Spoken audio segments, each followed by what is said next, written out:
Assalamualaikum. Piye kabare cah? Penak jamanmu ora? Aku ucapkan selamat datang bagi kalian yang baru bergabung dengan cerita horor misteri. Kali ini aku akan membaca kelanjutan kisah dari manusia penunggu jenazah. Dan jika kalian suka dengan cerita hororku ini, silakan like, komen, dan subscribe ya teman-teman. Terima kasih. Semoga kita semua selalu diberi kesehatan dan rezeki yang berlimpah oleh Allah Subhanahu wa Ta'ala. Amin, amin ya Robbal 'Alamin. Oke, langsung saja masuk ke ceritanya. Eng ing eng. Senja baru saja jatuh. Penduduk kampung seperti biasanya tengah berkumpul dengan keluarga masing-masing. Pak Tani baru saja pulang dari sawah dengan pacul terpanggul di bahu. Ternak-ternak telah dimasukkan ke kandang. Warung-warung yang masih buka telah mulai menyalakan lampu, dan azan baru saja hilang dari masjid, meninggalkan gaung yang seolah-olah masih menggema di anak telinga. Jalanan kampung mulai sepi, hanya satu dua orang yang masih lalu lalang, dan sekelompok anak-anak muda tanggung tengah bercengkrama di dekat balai desa. Seorang perempuan setengah baya dengan suntil di mulut dan kemben membelit sebatas dada, berseru memanggil nama beberapa orang anak-anaknya yang masih main kelereng di depan rumah tetangga. Temaram pun turun, lenggang sudah jalan. Ketika kereta berbentuk aneh itu muncul memasuki mulut desa, meskipun ditarik seekor kuda, jelas itu bukan kereta atau andong, karena tempat duduknya hanya satu di depan. Seorang laki-laki setengah umur mengenakan kemeja, gunting Cina, dan celana katun warna hitam sampai batas setengah betis, dengan kaki telanjang, duduk kaku di atasnya.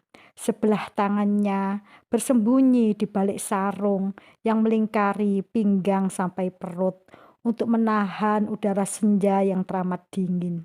Sebelah tangannya yang lain memegang tali les yang menjuntai seenaknya. Di depannya, kuda besar berkulit hitam legam berjalan di atas keempat kakinya, tampak tergesa-gesa.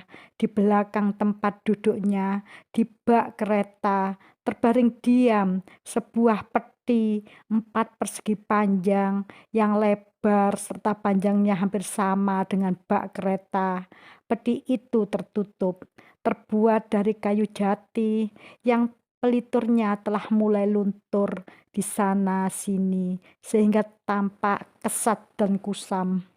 Roda-roda kereta berderak waktu melalui jalanan berbatu dan menimbulkan bunyi lembut yang aneh ketika berputar di atas jalan bertanah keras dan licin berdebu.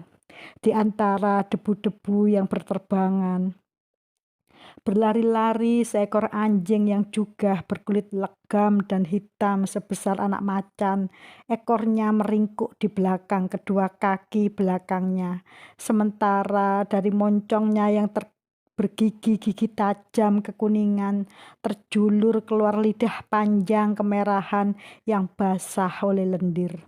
Benar-benar sebuah pemandangan yang tak bisa dikatakan nyaman, namun orang-orang hanya sepintas lalu memperhatikannya, karena pendatang berkereta kuda dikawal anjing besar itu sudah cukup dikenal oleh seantero penduduk daerah di sekitar, dan mereka pun sudah tahu maksud kedatangannya. Senja hari itu, acuh tak acuh, kusir kereta duduk di tempatnya, dan sang kuda seperti tidak peduli akan suasana di sekitarnya.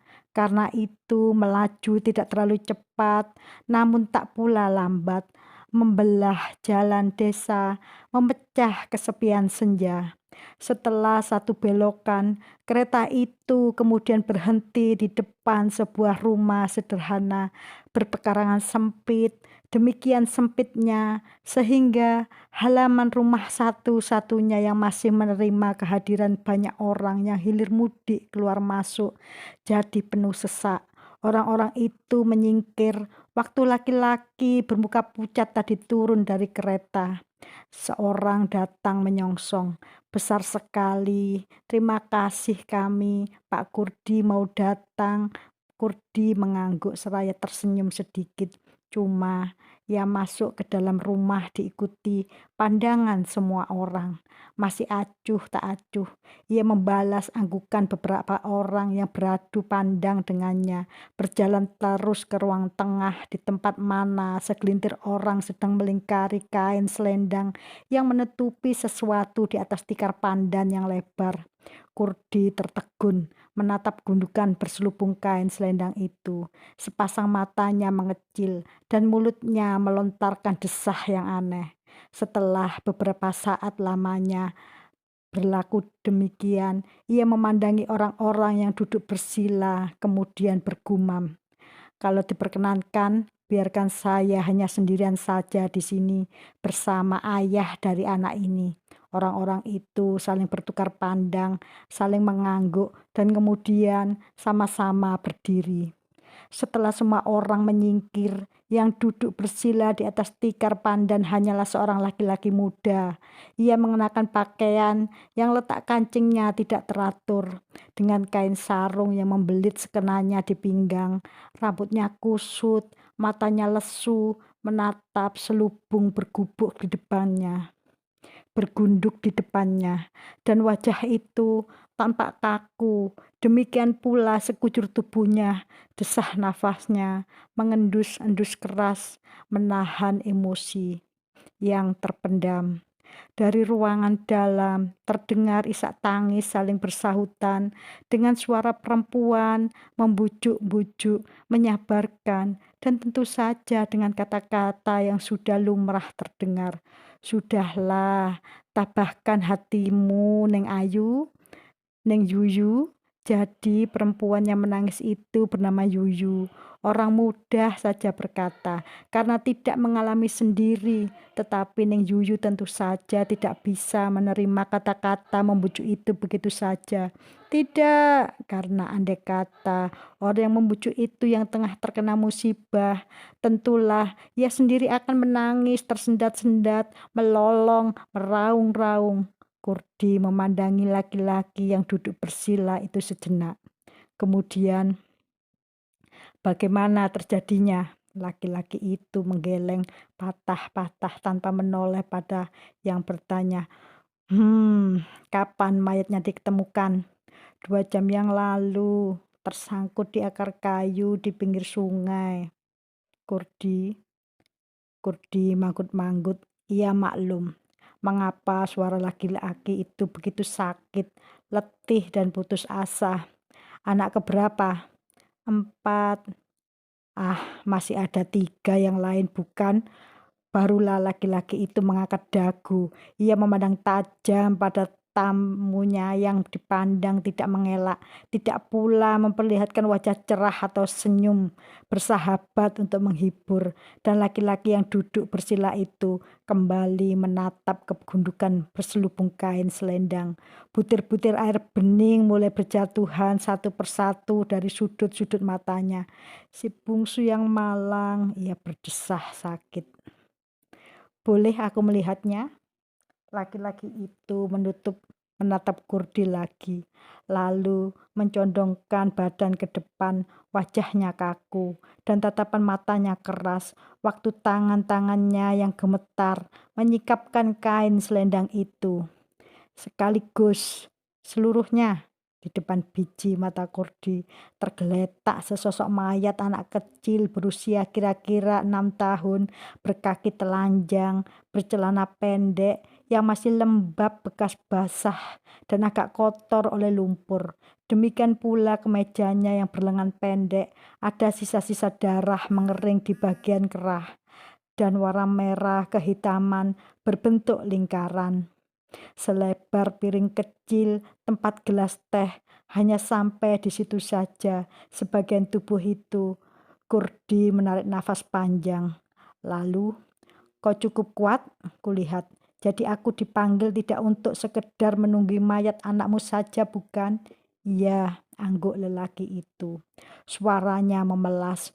Ku dengar Pak Kurdi punya ilmu.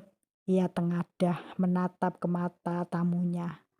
Mendengar permintaan ayah yang bernasib malang itu, Kurdi tercenung, lama berpikir dengan dahi berkerut. Itu bukan pekerjaan yang gampang, gumamnya dengan suara berat. Diperlukan ketabahan. Apa yang harus saya lakukan? Kurdi memandang mayat anak kecil tanpa berkepala itu. Lalu, dia yang akan melakukannya. Ayah yang masih muda itu tercengang. Ia memandang berganti ke si anak, ke Kurdi, ke mayat anaknya lagi, ke Kurdi kembali. Beberapa kali ia menelan ludah, beberapa kali pula ia menarik nafas panjang, membuangnya berkali-kali, teramat panjang. Pada tarikan nafas yang kesekian, ia basahi bibirnya yang pucat dan kering. Lantas berkata dengan nada tidak percaya, anak ini yang... Pak Kurdi berseloroh. Aku bersungut-sungut, aku bersungguh-sungguh, tetapi sudah kukatakan dia yang akan melakukannya. Tetapi untuk itu ia perlu bantuan dari seseorang yang bisa mengerti perasaannya. Sebagai seorang anak, maka itu aku bilang diperlukan ketabahan yang tidak tanggung-tanggung. Adakah orang lain di sini yang sanggup? Tanpa berpikir panjang, tuan rumah menjawab tandas, saya bersedia. Kurdi manggut-manggut. Memang sebaiknya begitu. Anak ini tanpa kepala, tetapi dalam dadanya masih tersimpan hati dan jantung. Di situ terletak perasaannya, dan perasaan anak ini hanya bisa dipertemukan dengan orang-orang paling dekat dengannya, yakni ibu atau ayah. Ia memandang ayah muda yang malang itu dengan tajam. Kuharap kau tidak menyesal. Tatapan itu dibalas tuan rumah dengan bernafsu. Demi kesempurnaan jasad anakku, apapun akan kulakukan, Kurdi. Manggut-manggut lagi. Kemudian, suruhlah orang-orang yang tidak berkepentingan pulang ke rumahnya masing-masing dan tinggal diharap tidur selekasnya. Meskipun masih bingung, yang disuruh melakukan perintah itu dengan cepat. Terdengar suara orang bergumam ramai di ruang depan. Demikian juga di dapur. Lalu langkah-langkah bergegas, suara-suara bergumam yang kian menyepi. Pintu-pintu kamar yang ditutup dan nafas lelah tuan rumah waktu kembali ke dalam dan duduk di samping Kurdi yang tengah mempersiapkan pedupaan serta menyan. Sambil membakar kemenyan itu ia bertanya siapa nama anak ini. Dudung. Ayahnya, aku Sumantri. Dengan panggilan apa Dudung menyebutnya? Bapak. Asap kemenyan mulai mengepul ke atas. Kurdi menghirupnya dengan lubang-lubang hidung mengembang, seakan ingin memasukkan asap menyan itu sebanyak-banyaknya ke dalam dada. Setelah kumat kamit sesaat ia memandangi laki-laki bernama Sumantri itu. Mata Kurdi kelihatan berwarna kelabu kehitam-hitaman. Ambil nafas yang panjang, Sumantri menghirup udara di kamar itu sebanyak-banyaknya. Buang sekarang, Sumantri melepaskan nafas panjang. Ambil lagi, lebih panjang, 2 kali. Setelah tarikan nafas yang ketiga, Kurdi kemudian mengeluarkan pisau cukur dari kantong bawah kemejanya yang lebar daun dan selembar daun kelapa muda, tali dari pelepah pisang yang ia letakkan hati-hati di samping mayat. Sumantri memperhatikan dengan penuh minat. Ia lihat Kurdi menghirup asap menyan lagi dan lagi, sambil terus komat kamit membaca doa-doa serta mantra-mantra yang tidak dimengerti oleh Sumantri. Ia mendengar kata-kata yang aneh mengalir keluar dari mulut Kurdi, lalu tubuh dukun setengah baya itu gemetar. Perlahan-lahan, makin lama makin keras, disertai dengan percikan-percikan keringat sebesar butir-butir jagung dari pori-pori kulit wajahnya. Waktu kumat kamit dari mulut Kurdi didengar sekali oleh Sumantri. Kalau namanya dan nama anaknya disebut-sebut, disertai erangan dan rintian yang silih berganti. Butir-butir keringat semakin banyak membasahi wajah Kurdi, sampai suatu saat ia bergumam parau suaranya. "Ikuti ucapanku, Dung. Ini aku bapakmu." Sumantri yang dari tadi asik memperhatikannya melongo saja. Kurdi menyentak. "Ikuti, ku bilang." "Pak, ya Pak Kurdi." "Dong, ini aku bapakmu." Sumantri menelan ludah. Lalu, "Dong, ini aku bapakmu. Bangkitlah." Terperangah Sumantri membetulkan letak duduknya kembali. Lantas sambil kepalanya dipenuhi tanda tanya oleh maksud si penunggu jenazah, pelan-pelan ia mengerimit, "Bangkitlah, lebih keras. Bangkitlah. Sekarang pikiranmu pusatkan, buang jauh-jauh pikiran lain kecuali untuk berhubungan dengan hati dan perasaan anak ini. Apapun yang akan terjadi, jangan sampai kau lupa akan ketabahanmu. Ingat, dalam pikiran yang akan kau salurkan dalam perasaanmu, bahwa kau adalah bapaknya, yang mengasihinya, yang tetap menganggapnya sebagai anakmu, yang dalam keadaan hidup. Tetapi anak ini sudah. Kau ingin aku pergi saja?" Dengus Kurdi tersinggung. Sumantri menelan ludah. "Maafkan saya, Pak Kurdi," rungut Sumantri dengan suara kering. Tanpa memperdulikan ucapan Sumantri, Kurdi kemudian komat kamit dengan kedua mata mengatup rapat. Sesekali ia meludah ke kiri dan ke kanan, sesekali menghembuskan asap menyan ke arah tubuh mayat berbaring. Komat kamit lagi. Ia lalu pegang sebelah tangan Sumantri yang diletakkan di atas dada mayat yang sudah dingin dari beku itu. Ya, Sumantri yakin dada itu dingin dan beku karena anak yang telah menjadi mayat semenjak beberapa jam yang lalu, dan ia pun telah beberapa kali menyentuhnya. Tetapi kini dada mayat itu terasa hangat. Memang masih diam, tetapi hangat. Sumantri terbelalak dan hampir saja menarik tangannya mundur kembali. Saking kaget, kalau tidak segera matanya beradu dengan mata Kurdi yang marah. Dengan menguat-nguatkan hati, Sumantri tetap meletakkan tangannya di dada mayat anaknya. Maklum, arti pandangan mata si penunggu jenazah yang dikenal juga punya ilmu gaib itu. Sumantri kemudian memusatkan pikiran sebulat-bulatnya dengan menarik nafas berulang-ulang seperti yang diperintahkan Kurdi tadi.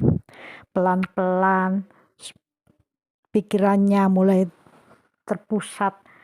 Di matanya terbayang anaknya yang bungsu terbaring dalam keadaan tidur yang nyenyak dengan dada naik turun teratur. "Dudung hidup, anakku hidup, anakku terkasih, anakku sayang," jerit hati Sumantri.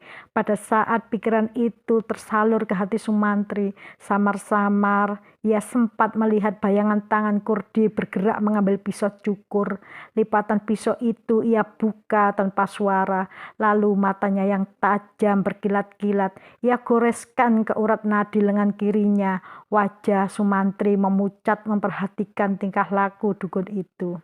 Tetapi perhatiannya segera tertuju ke arah darah Kurdi yang mulai mengucur keluar, lantas menetes jatuh membasahi punggung tangan Sumantri, meleleh di sana, menyelusup di antara celah-celah jari, lantas membasahi dada mayat anaknya. Bau menyan bercampur bau darah membuat Sumantri merasa puyeng. Namun, ia kuat-kuatkan juga hati sambil berpikir-pikir apa yang akan terjadi selanjutnya. Kurdi mendesis perlahan. Pikiranmu terpecah, Sumantri. Desisan itu memperingatkan Sumantri pada tekadnya semula. Lantas, pikirannya kembali ia pusatkan pada anaknya. Ia rasakan darah itu mulai mengaliri dada mayat itu, membuat warna merah mengorak di sana, seakan menyelusup masuk menembus kulit mayat, dan dada mayat itu bergerak.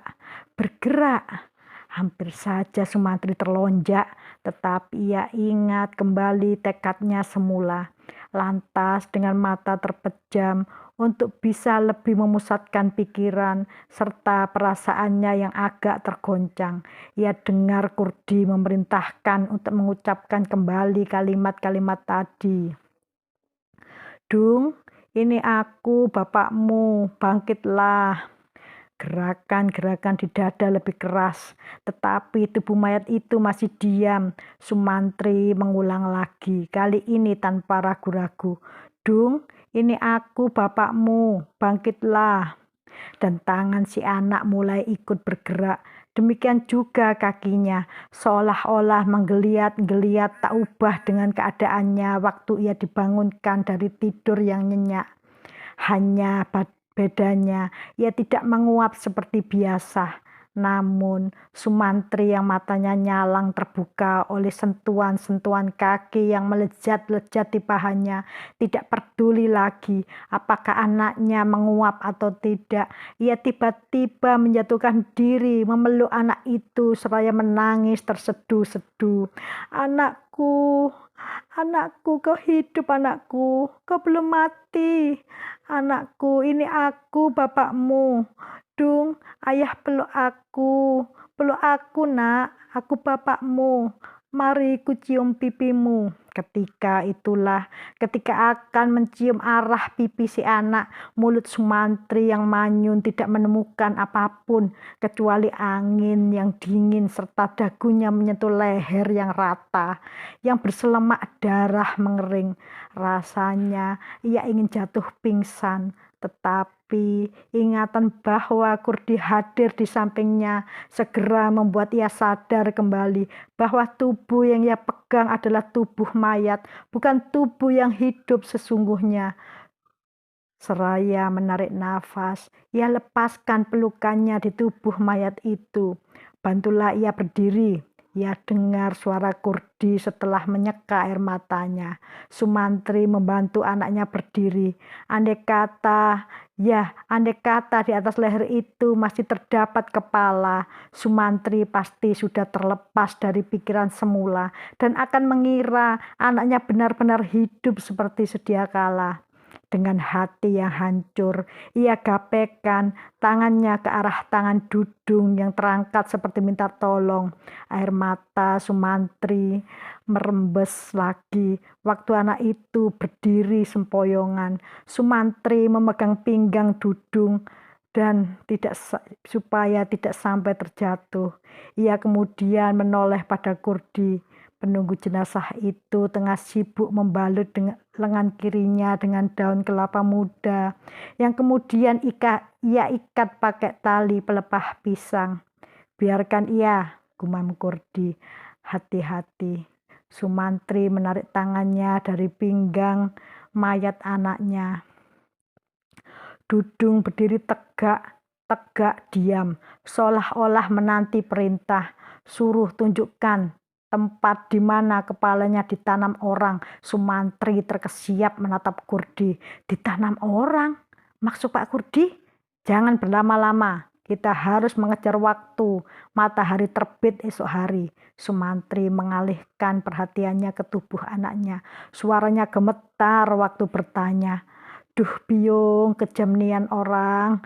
Duh biung, di mana gerangan kepalamu tersimpan anakku? Tangan kanan itu terangkat, lalu jari telunjuknya membentuk garis lurus ke arah utara. Bisa kau katakan Tak bisa, mulutnya ada di kepalanya, potong Kurdi. Suruh ia tunjukkan jalan. Biung, anak manis, si bungsu sayang, maukah kau bawa bapak ke sana nak? Tangan kecil mungil dan pucat kebiru-biruan itu turun perlahan-lahan, kemudian kakinya mulai bergerak. Mayat tanpa kepala itu berjalan dengan langkah-langkah seorang bocah menuju pintu keluar. Diikuti oleh Kurdi dan Sumantri. Di ruang depan, seseorang yang rupanya tidak bisa tidur melihat mayat itu lewat. Sesaat, mulut dan matanya terbuka lebar. Di saat berikutnya, mulut dan mata itu terkatup, disusul oleh suara tubuhnya yang jatuh terhempas ke lantai, pingsan.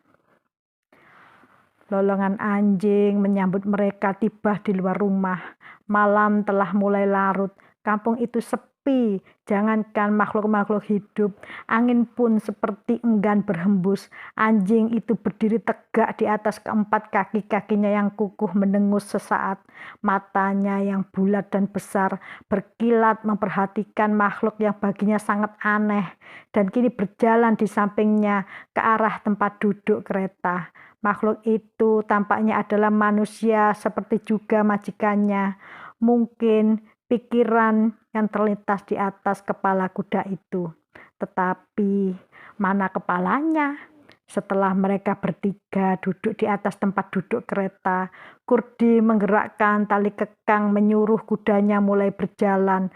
Terdengar suara berderak roda kereta di antara depak-depak kaki kuda.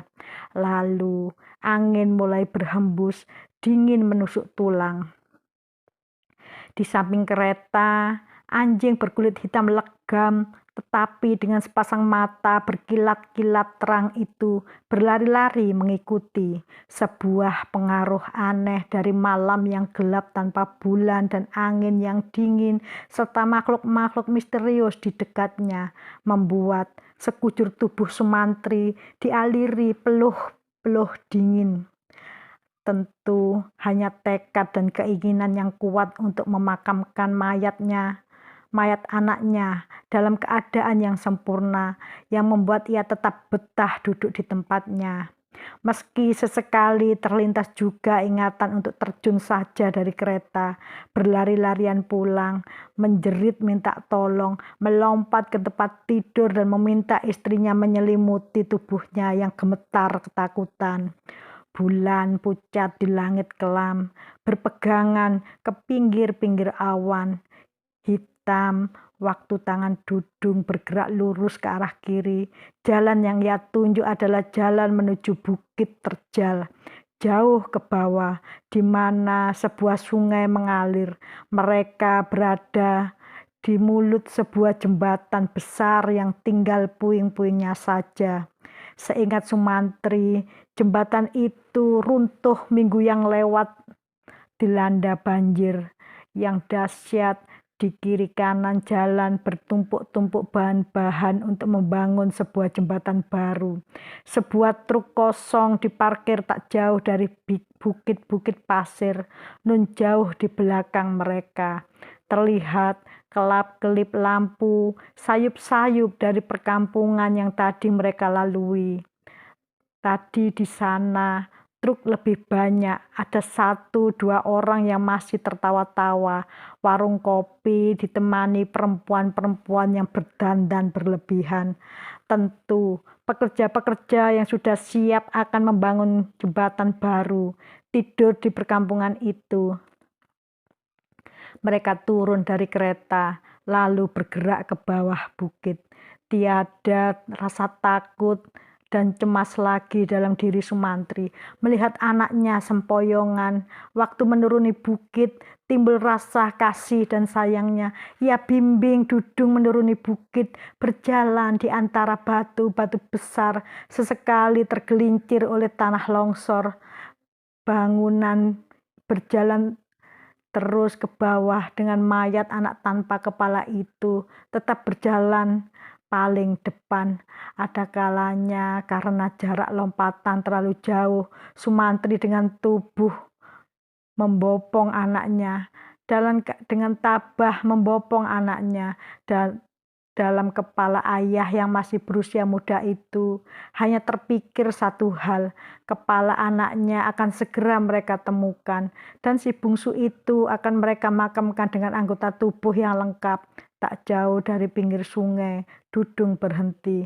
Tangannya menunjuk ke tanah, tak jauh dari kakinya, dengan mempergunakan sekop yang mereka bawa dari rumah Sumantri. Tanah di dekat kaki Dudung mulai mereka gali.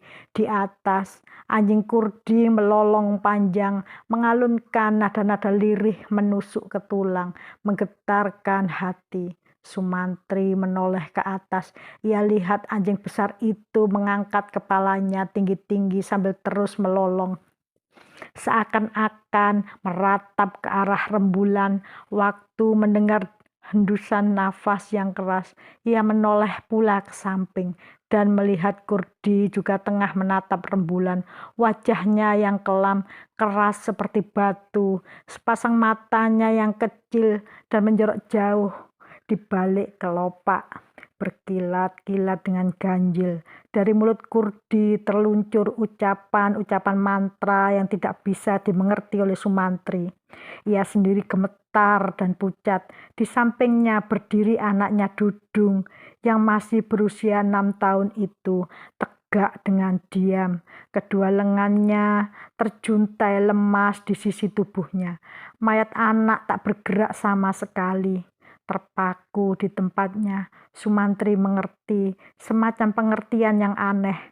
Dalam pikirannya, ia lihat anak itu dengan wajahnya yang manis, lugu dan kekanak-kanaan, tengah memperhatikan sang ayah bekerja. Sumantri terus menggali, sampai kemudian tubuh anak itu bergerak ke kiri dan ke kanan, dan Kurdi mendesah. "Hentikan." Sumantri berhenti menggali. "Sekarang gali dengan tangan." Dengan bernafsu, Sumantri menggaruk tanah dengan tangannya. Jari jemarinya berubah jadi cakar besi yang keras dan tajam. Didorong oleh keinginan yang amat sangat untuk melihat wajah anaknya, sambil menggaruk-garuk tanah, mulutnya tidak berhenti-hentinya mencercau, "Anakku, anakku Biung, anakku Dung, anakku." Dan air mata menetes tak berhenti, mengaliri kedua belah pipi. Ia tertegun sesaat waktu tangannya menyentuh benda yang dingin dan lunak. Sumantri mengerling ke arah Kurdi. Orang itu membalas kerlingannya dengan mengangguk. Sumantri mempergunakan kedua belah tangannya untuk mengeluarkan benda itu dari dalam tanah. Ia kemudian naik dari lubang, berdiri di antara Kurdi dan mayat anaknya, dengan mata berlinang-linang dan tubuh gemetar oleh berbagai perasaan. Ia perlihatkan benda itu di bawah jilatan rembulan yang pucat, sebentuk kepala kecil berlumpur. Ia usap dengan jemari bagian wajahnya, dan ketika mengenali wajah dari kepala di tangannya, seketika Sumantri bergumam, "Ya Tuhanku." Lantas ia sempoyongan mau jatuh. Kurdi cepat menangkap tubuh Sumantri dengan sebelah tangan, sementara tangan yang lain menyambar potongan kepala itu. "Ayo ingat, tabahkan hatimu. Kita sudah berhasil bukan?" Ia menghibur. Nada suaranya kini sudah simpatik. Sumantri mengeluh panjang pendek, tidak berani memandang potongan kepala itu, juga tidak berani memandang mayat anaknya. Ia kemudian berjalan mendahului naik ke atas. Kurdi mengikuti dengan susah payah, karena ia tidak saja harus memegang potongan kepala Dudung, akan tetapi juga harus membimbing dan sesekali memangku mayat Dudung yang tanpa kepala. Oke, sampai di sini dulu ya teman-teman ceritaku kali ini. Terima kasih telah menyimak, ambil hikmahnya dan buang buruknya. Tidak ada yang sempurna di dunia ini, karena kesempurnaan hanyalah milik Allah yang Maha Besar. Dan jangan lupa klik serta like dan subscribe ya teman-teman, biar tidak ketinggalan jika aku melanjutkan ceritaku ini. Terima kasih. Assalamualaikum warahmatullahi wabarakatuh.